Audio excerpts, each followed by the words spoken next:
Update. I've been married for a month and my husband is having an affair with my sister. Original post. I've been in shock since I found out. We have been married for a month. He's been having the affair with my sister since before we got engaged, back in November. My sister is 8 months pregnant. Her husband was the one who discovered the affair, and he is divorcing her. He had to get a test done on the advice of his aunt, who is a solicitor, to make sure their 1.5-year-old son was his child. But my sister doesn't yet know whether her husband or my husband is the father of her baby. I'll be seeking a divorce, even though my husband wants us to go to counseling and stay married. I'm an advocate, a barrister, so I won't have any trouble finding a solicitor at least. The law only takes adultery into consideration as to why the marriage broke down, and not for how the assets are divided or settled. However, at least I will not have to pay him support since we were only married for a month before I moved out of our flat. I will never speak to my sister again, no matter how much she begs me to forgive her, and I am not staying married to my husband, no matter how much he begs me to stay. I don't believe either of them when they say they are sorry, not one bit. Now for the top comments before reading the update 10 months later. I'm so sorry for their betrayal. I would never speak to her ever again either.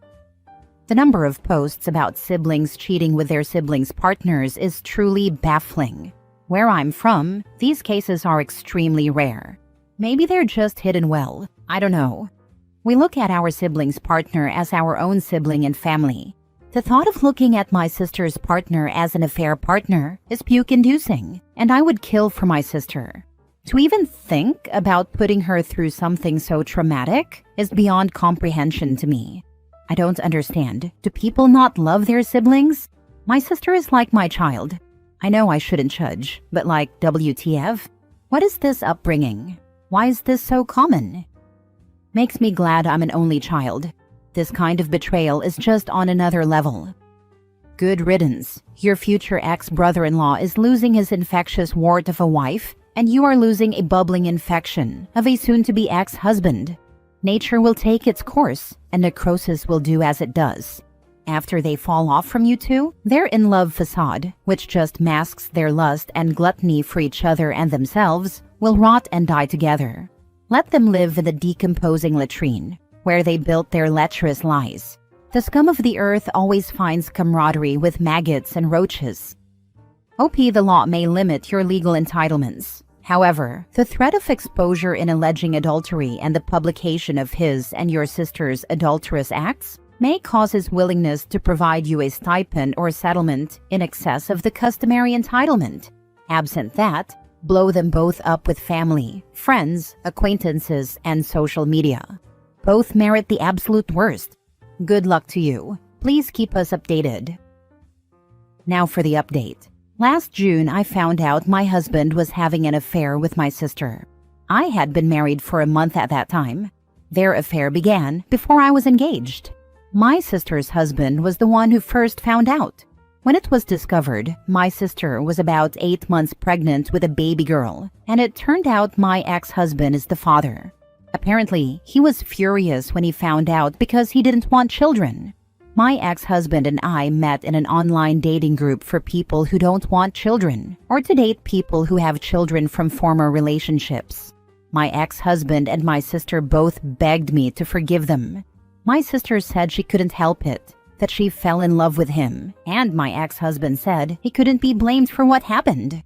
I couldn't believe they thought what they did could be forgiven and forgotten. My ex-husband didn't want a divorce, and neither did my sister want one from my former brother-in-law. I'm divorced now. I'm an advocate, known as a barrister in the rest of the UK, so I was fortunate to already know the best solicitors who could represent me in my divorce. Since I was only married for a month before I sought the divorce and moved out of our flat, I did not have to pay my ex-husband maintenance, and the divorce did not take long. It's a different story for my sister and my former brother-in-law. They were married longer, they own property, and they have a son together. He was 17 months old when the affair was discovered. My sister may end up having to pay spousal and child maintenance since she earns more. Their divorce is ongoing. I haven't spoken with my former brother-in-law since I first left my ex-husband, but I feel badly for him. He was devastated when he found out about the affair and that the baby wasn't his. He didn't deserve any of that. People who say you should just get over it when someone cheats on you have no idea. I have never felt pain like this before. It wasn't even just emotional, it was physical as well. I'm still heartbroken over this. I had no idea anything could hurt so much. I'm going to start seeing a counselor, but it doesn't feel like enough. I haven't seen or spoken to my ex-husband since I moved out of our flat. The only contact during the divorce was through our solicitors. He's dead to me, and so's my sister. I haven't seen or spoken to her since shortly after I left my ex-husband, and I never want to see her again. She's dead to me. I don't think I'll ever heal from this. I'm fortunate my parents, my other sister, and most of my family support me and have disowned my traitor sister and no longer have contact with her. Anyone who tells me I should forgive her or chooses her over me gets removed from my life with no second chance. I don't ever want to hear anything about either one of them again. From what my ex-husband's solicitor said during my divorce, they, my sister and ex-husband, plan to marry after she's granted a divorce. I haven't heard anything about either of them since then. I try not to even think about either of them. They were two of the people I loved most in the world, and they did something I'll never heal from. They are selfish, and they destroyed me. Anyone who says I should get over this or forgive and forget has no idea what it is like. I wouldn't forgive them either, especially knowing they were sleeping together well before the marriage. He stood up there with her. Her sister was probably beside her in the wedding party, pregnant with his child. The depths of scumbaggery are low, and the heights of entitlement are high. But you can't help who you love, even if they're in a committed relationship. And other stock excuses from the cheater handbook. I do believe you can't control who you love or are attracted to. You can control what you do about it, though. Thank you for the update. You and your brother-in-law are both making the best possible decision. You're right. Your ex and your ex-sister are horrible, selfish people. They hurt so many people. Do whatever you can to protect your peace and mental health. I'm so sorry they did this to you. Honestly, I'd recommend blocking anyone who says you need to forgive them and move on. No, you don't. You may, at some point in the future, need to explore forgiveness from the point of view of easing the weight on your heart. But don't feel pressured to offer forgiveness to either of them. I wish you the best of luck in the future. Guarantee the only reason sister is marrying the ex at this point is because he's all she has since she's been disowned by the entire family. It's a marriage of convenience. Something tells me that's going to be one toxic relationship, as I'm sure there'll be resentment there from both of them, and they'll have no one to blame but themselves. All I can say for the ex who never wanted kids, karma. While I feel for the kid, I hope the kid doesn't grow up with parents that resent her. She doesn't deserve that. One of the first stories I read when I was a newbie Redditor was about a man whose wife was cheating on him with his brother and got pregnant. They divorced, and the a-hole chick and the brother got married. Initially, the family supported the brother who was cheated on. However, once the baby was born and some time passed, the mom and dad came around. The baby is innocent, and as such, forced the brother, who did nothing wrong, to be around his cow of an ex and his foul brother at all family holidays or vacations, or don't attend. He chose not to attend. I say all this to say, there's a better than good chance that your parents and family will forgive your a-hole sister, especially once they are married. They will then ask you to be the better person or cite some innocent baby BS. Be ready. Next story. I don't miss my sister, and everyone thinks I'm grieving. My sister died a year ago. Drunk driver, middle of the night, gone instantly. She was 24, beautiful, kind. Everyone loved her, the golden child, the angel.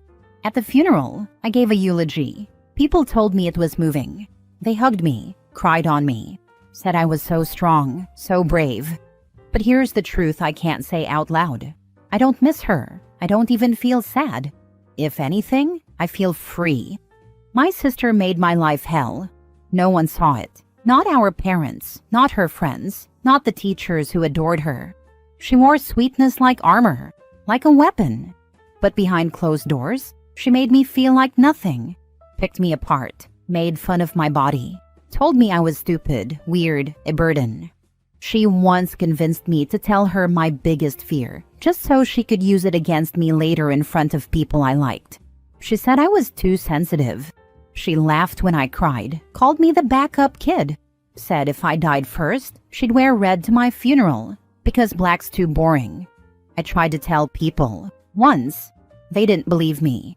Said she was just teasing, that she loved me, that I was imagining things. So I shut up, let the lie live, let her be the saint. And now she's gone, and I pretend to be broken. I let people think I'm devastated, but the truth is, I sleep better. I breathe easier. There's a quiet in my life that I never had before, and I hate myself for feeling this way, but I don't wish she were still here, and I don't think I ever did. You're not an a-hole for not missing your abuser. This 100%.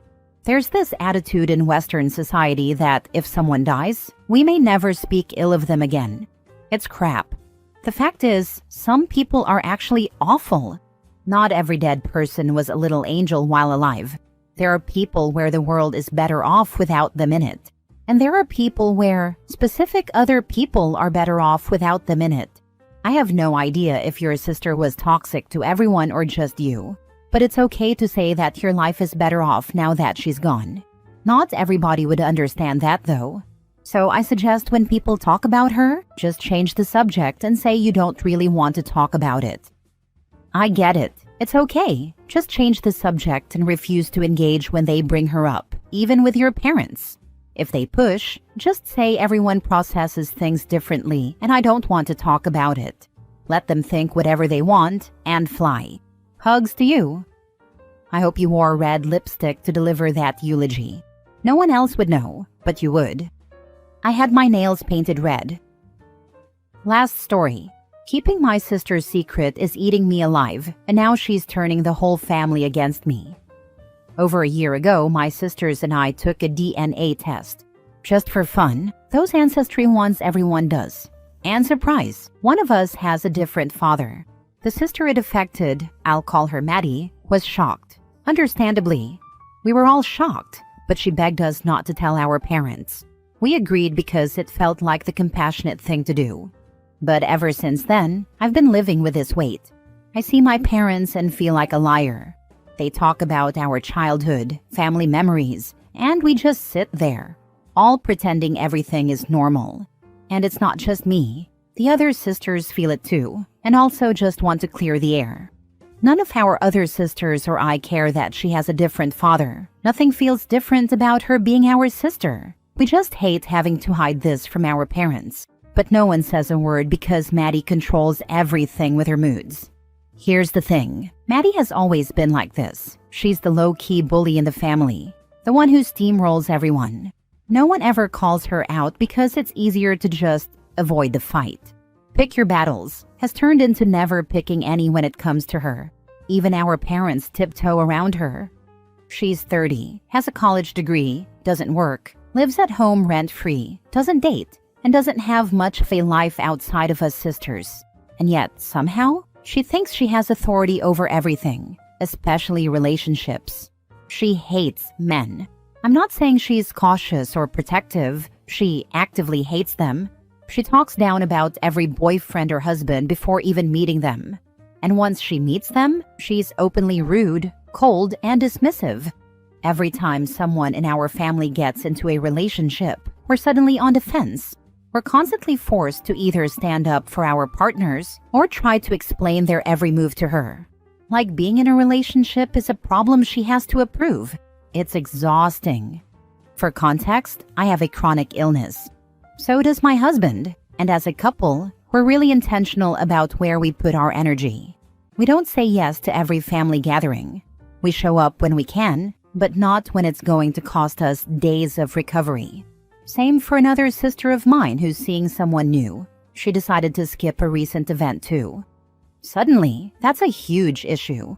My mom sent this guilt-laced message saying she was hurt we couldn't give just 3 hours. Mind you, I haven't gone to this kind of family thing in years without it being a big deal. But now it is. My husband, trying to support me, sent a calm message saying we weren't coming, and that was that. And then, Maddie exploded. She called me screaming. She didn't ask. She didn't check in. She went straight into a full-blown tirade.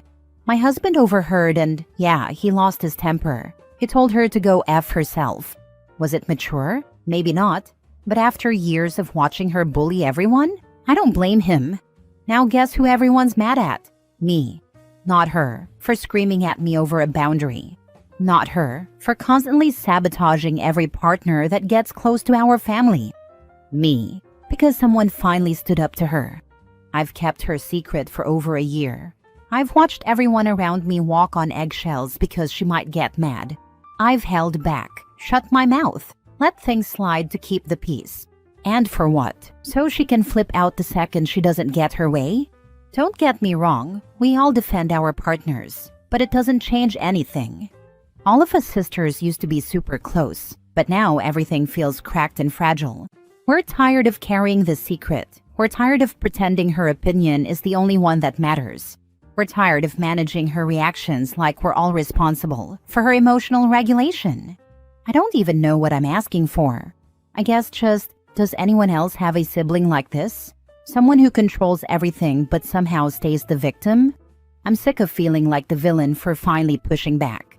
Edit. Firstly, both our parents knew we were taking the DNA test. No one looked worried or upset in any way. A joke was even made about finding out the family secrets. So either they both know, both don't know, or my mom is sick of hiding and wanted it to come out. We aren't looking for revenge by telling the secret. It's the point that we are all very uncomfortable with keeping this secret for so long. But out of respect for her, we have kept it. She doesn't have any in return. Now for the top comments. Honestly, the secret has nothing to do with this. Your sister is just an a-hole. Exactly. I'm not seeing the point of mentioning this secret at all. I think it's time to go low or no contact. You and your sister are subjecting your partners to abuse, and it needs to stop. If you have to spill the secret and be a villain, then so be it. Stop being a doormat in the name of family. It's not doing anything for you. Okay, so, your sister sounds like an a-hole. However, this doesn't have anything to do with what you assume is her secret. First of all, she has nothing to be ashamed of. She didn't do anything wrong in this scenario. She has a different dad, meaning it's your mom who clearly did something wrong, not her. You make it seem like keeping her secret is doing her a favor, but in reality, you are all doing your mom a favor, not confronting her over something clearly having to do with her being unfaithful to your father. You can blame your sister for every other problem in the world, but I'm sorry, this one isn't on her. Because you clearly resent her. You see exposing this as some sort of payback. And honestly, her being conceived is not exactly her fault. You really need to separate the two. If anyone is to blame here, it's your mom. Possibly also your dad if he knew and they never told you guys. But I don't see how you think this is your sister's fault. You're acting like she did something wrong when, in fact, this cannot possibly be her fault at all. I appreciate you trying to offer another perspective, but I think you might be misunderstanding the core issue here. As I mentioned in my post, none of us care that Maddie has a different father. That revelation was a shock, but our love for her as our sister hasn't changed. The secret itself is a burden, yes, but it's the way Maddie has consistently treated all of us long before this discovery that's the real problem. We've always accommodated her moods, walked on eggshells to avoid her outbursts, and let her control family dynamics. This isn't about her parentage. It's about a lifelong pattern of behavior where she feels entitled to dictate how everyone else acts and reacts, and then plays the victim when someone finally pushes back. We're tired of constantly managing her emotions and feeling like we're in the wrong for setting boundaries. The DNA secret is just another layer on top of an already strained dynamic.